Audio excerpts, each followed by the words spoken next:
What I built the last 12 years in MMA, I can't lose. It's one more step to become one of the greatest. Khabib Nurmagomedov is 28-0 as a world champion. That is unheard of. But Justin Gaethje is the man who presents the most dangerous challenge to his title reign.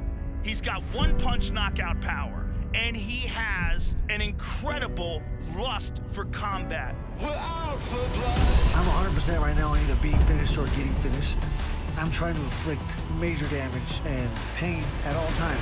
Gaethje wants to go to war. You guys lives for this stuff. But Khabib Nurmagomedov is the best we have ever seen in the lightweight division. Justin, tough, but I'm gonna smash him very badly. Khabib Nurmagomedov! He just mauls world-class, top-level fighters. I wanna become Kung Fu Panda #1 fighter ever. So I have to finish Gaethje. Justin Gaethje, the most violent man in a sport that's the most violent sport. My thirst to inflict damage will never go away. I'm training for war right now and to risk everything. I'm the champion and I have to defend my title.